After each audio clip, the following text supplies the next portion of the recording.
My brother is a drug dealer, and now his enemies think I'm him. My brother, Ricky, and I always looked alike. Same build, same haircut, even the same way we walked. But that's where the similarities ended. I worked an honest job, stayed out of trouble. Ricky? He did the opposite. He got into drug dealing, started making quick money, flashing cash, wearing expensive watches that never lasted long. I knew what he was doing, but I told myself it wasn't my business. If he wanted to risk his life, that was on him. Then one night, his choices became my problem. I was walking home from work when a black SUV rolled up beside me. Before I could react, two guys jumped out, grabbed me, and shoved me against a wall. One of them pulled a gun and pressed it against my ribs. "You think you can disappear on us, Ricky?" the guy hissed. I tried to tell them they had the wrong person, but they didn't listen. They thought I was my brother. And now, I was in serious trouble. The two guys forced me into the back of the SUV. My heart was pounding so hard I could barely think. They didn't even give me a chance to speak before they started talking. "Where's the money?" one of them snapped. I had no idea what they were talking about. But I knew one thing for sure, this wasn't just about some small-time drug deal gone bad. After a few minutes, I finally got the full story. Ricky had stolen $50,000 from them. He had been working with their crew for a while, handling deliveries, moving cash, whatever they needed. But last week, instead of dropping off their money, he had disappeared with it. And now, they wanted it back. That's when it hit me. Ricky hadn't answered my calls in a week. He hadn't been to my mom's place, hadn't checked in with anyone. He knew these guys were looking for him. So he ran. And now, because we looked alike, they thought I was him. The SUV stopped in front of a rundown warehouse on the edge of town. They dragged me inside and sat me in a chair. The place smelled like old wood, gasoline, and sweat. It wasn't just a scare tactic. They were serious. One of them, the leader, a guy with a scar running down his cheek, knelt in front of me. "You have 48 hours, he said. "Get us the money, or we start looking at your family instead." Then, just like that, they let me go. I stumbled out of the warehouse, my head spinning. I had 2 days to come up with $50,000. Or worse, I had to find Ricky before they did. I spent the next 24 hours calling every number I had for Ricky. No answer.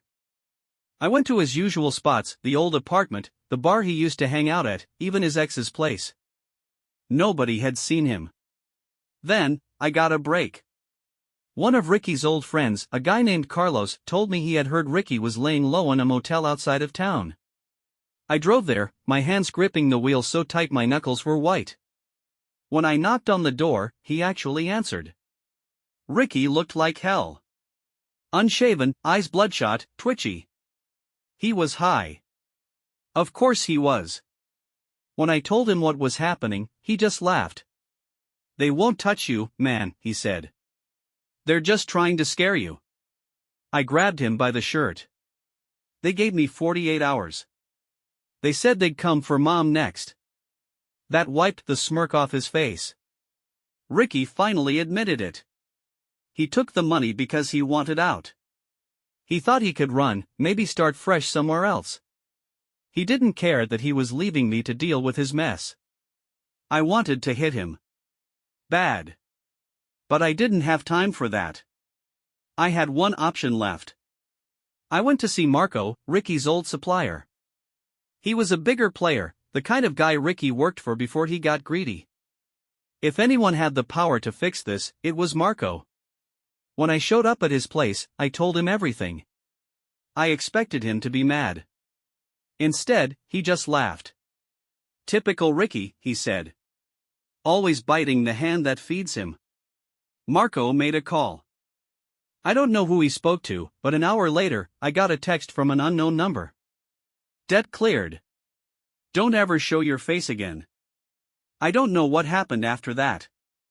I never saw Ricky again. And I never went back to that part of town. Some people don't get second chances. I was lucky mine didn't run out. I found a hidden room in my basement. And someone had been living there. I had been living in my house for almost a year before I decided to clean out the basement properly. It was mostly a dumping ground for storage, filled with old furniture and boxes from the previous owner.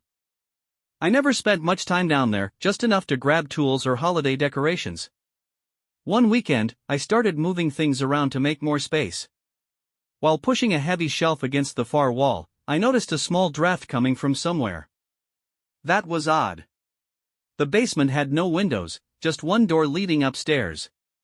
When I moved the shelf completely out of the way, I saw it. A door. It was small, almost blended into the wall. I had never seen it before. It wasn't in the blueprints when I bought the house. At first, I assumed it was just an old storage closet. But when I pulled it open, I realized it was something else entirely. Inside was a tiny, empty room. A makeshift bed was in the corner, a pile of blankets over an old mattress. There were food wrappers, an empty water bottle, and a plastic bag full of clothes. Someone had been living in my basement. I stood there, heart pounding. How long had someone been staying here? Was it before I moved in, or were they still coming and going? Looking at the food wrappers, I realized something: they weren't old. Some of the snack packages were from a brand new limited edition that had just come out a few weeks ago. I started thinking back to the strange little things I had ignored over the past few months. Sometimes the basement door was unlocked when I was sure I had locked it. Occasionally, I noticed things slightly out of place: a tool left on the counter, a box moved a few inches. Once, I came downstairs and thought I heard something shifting in the darkness, but I brushed it off as the house settling. It hit me like a punch to the stomach. Whoever had been staying here had probably been inside the house while I was home. I locked the basement door and immediately set up a camera outside of it. I didn't want to involve the police yet. I wasn't even sure if the person was still coming back. But I needed to know. For 3 nights, nothing happened. The camera didn't catch any movement. I started convincing myself that whoever had been staying there was long gone. Then, on the 4th night, I woke up to a notification on my phone. Motion detected, 2:47 a.m. I opened the footage. A shadowy figure emerged from the hidden room, walked to the basement stairs, and tried the doorknob. When they realized it was locked, they stood there for a long time, just standing completely still. Then, they turned around, walked back into the hidden room, and shut the door. I barely slept that night. By morning, I knew I couldn't handle this alone. I called the police and explained everything: the hidden room, the security footage, the signs I had ignored. They arrived within the hour. I gave them permission to go inside and check the room. I stayed upstairs while they searched, heart racing the whole time. After a few minutes, one of the officers came back up. The room was empty. No person. But their stuff was still there. A half-eaten granola bar, a used toothbrush, and a phone charger plugged into the wall. Someone had been actively living there, maybe coming in and out while I was sleeping upstairs. The cops took everything for evidence and told me to keep my doors locked. They said the person was most likely a squatter, someone who found an open space and took advantage of it. I changed the locks on my doors that night. I had the hidden room sealed shut the next day. I never found out who had been living in my basement. The police never caught anyone, and no one ever came back for their stuff. The security footage was too blurry to identify a face. For months, I couldn't shake the feeling that someone had been watching me. That they had heard me moving around upstairs, maybe even stood just a few feet away from me while I was sleeping. I stopped feeling safe in my own home. Eventually, I sold the house. I never told the new buyers about the hidden room. I just wanted to forget it ever happened. But sometimes, I still wonder, where did they go after I found them? And how many other houses have hidden rooms just like mine? I found a bag of money in my apartment. Then the cartel came looking for it. I had been living in my apartment for 6 months when I found the bag. It was a normal Tuesday. I had just come home from work, exhausted, ready to crash on the couch. But when I opened the hall closet to grab my jacket, I noticed something weird: a loose floorboard in the back. It was slightly raised, like something had been stuffed underneath. Curious, I pried it open. Inside was a black duffel bag, wedged between the floor and the wall. It was heavy. I pulled it out, unzipped it, and froze. Inside, there were bundles of cash, hundreds, maybe thousands of bills, stacked neatly. I stared at it, heart pounding. Where the hell did this come from?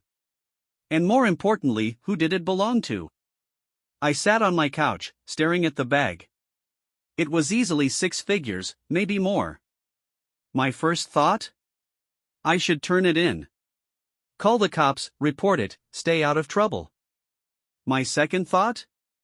Who would ever know if I kept some of it? I lived paycheck to paycheck.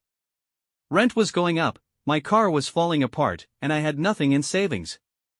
This could change everything. But I also wasn't stupid. This kind of money doesn't just get forgotten. Someone put it there for a reason. I decided to wait. Just for one night. If no one came looking, I'd figure out my next move. I put the floorboard back, locked my doors, and went to bed.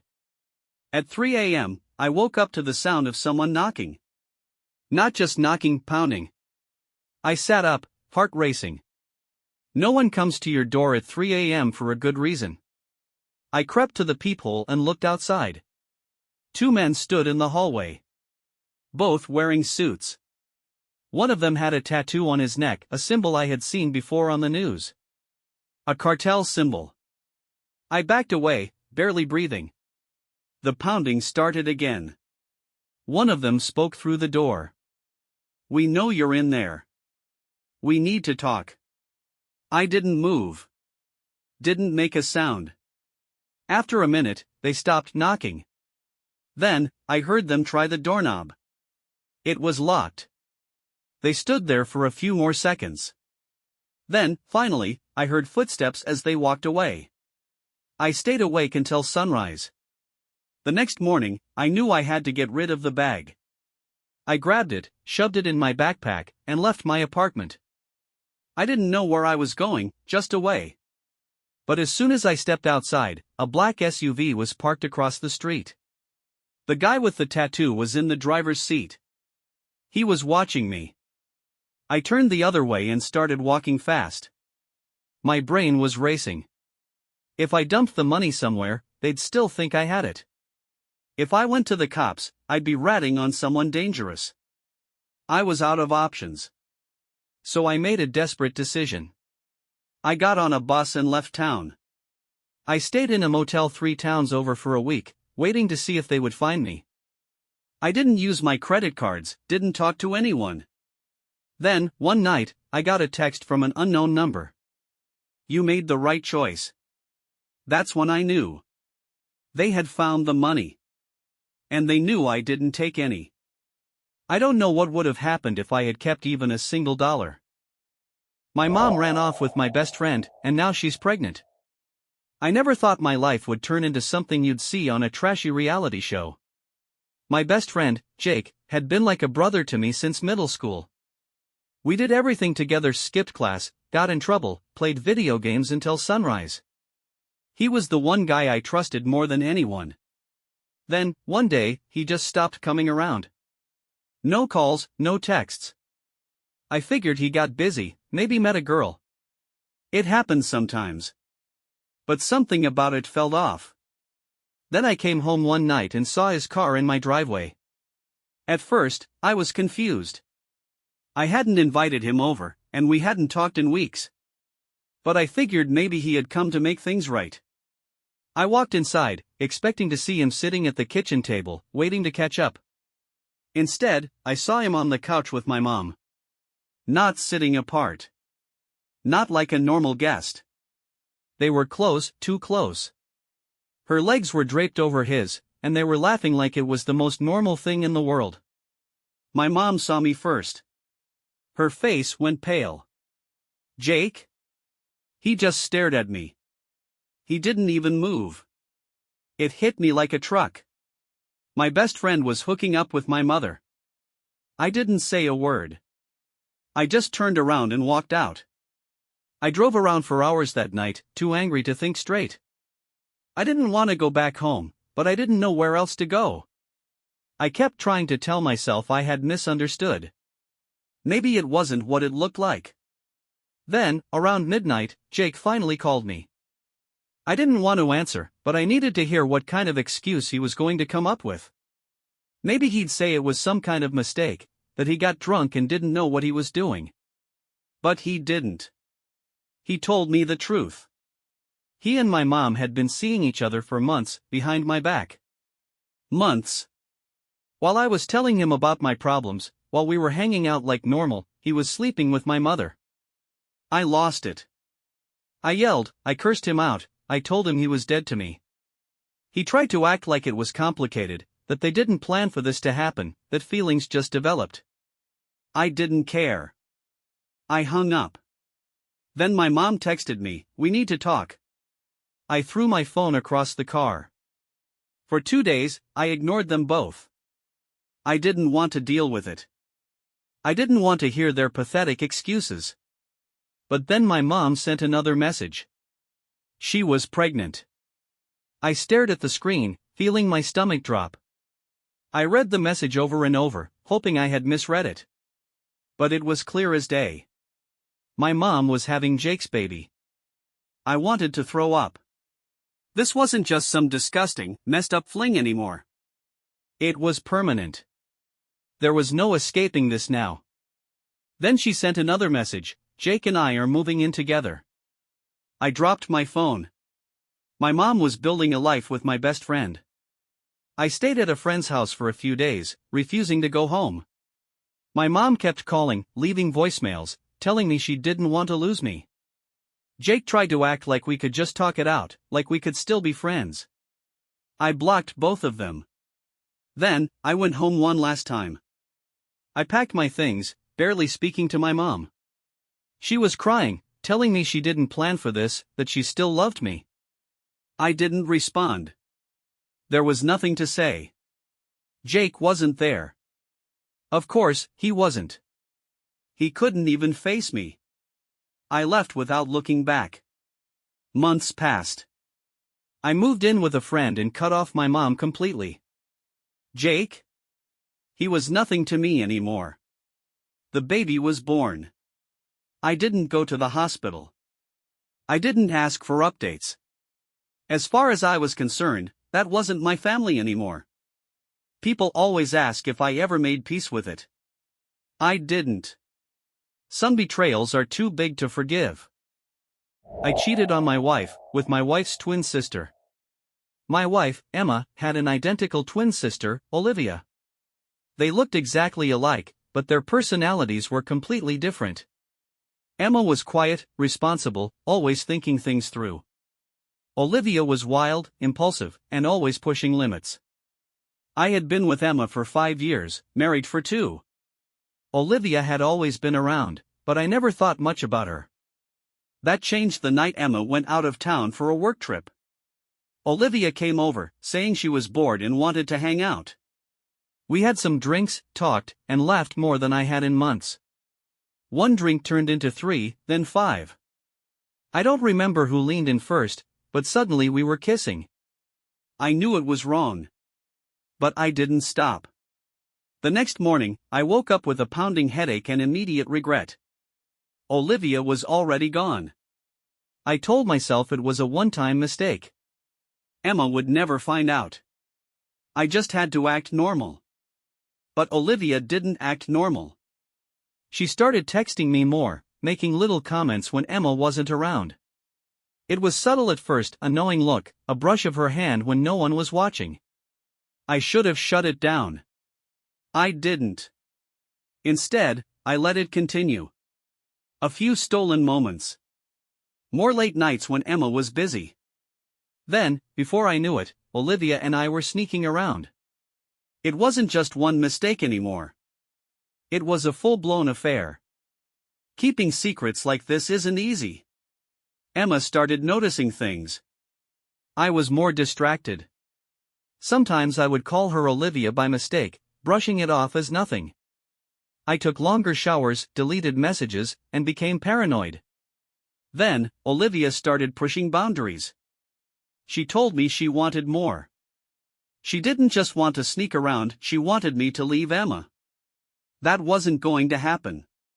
When I told her that, she flipped. She said she wasn't just going to be my secret anymore. She threatened to tell Emma herself if I didn't end my marriage. Now, I wasn't just worried about getting caught. I was in damage control mode. I should have told Emma myself. But I waited too long. One night, she came home early from work and saw a text on my phone from Olivia. It wasn't even that bad, just a simple "can't stop thinking about you." But Emma knew. She didn't say anything right away. Instead, she waited.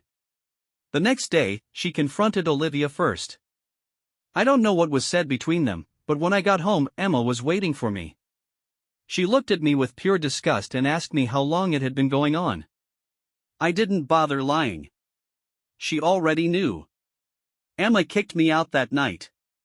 No second chances, no trying to fix things. Olivia tried to reach out, thinking we could finally be together, but I wasn't stupid.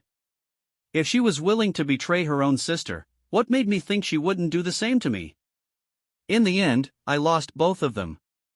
Emma cut me out of her life completely. Olivia moved on fast, probably with someone else's husband. And me? I was left with nothing but regret.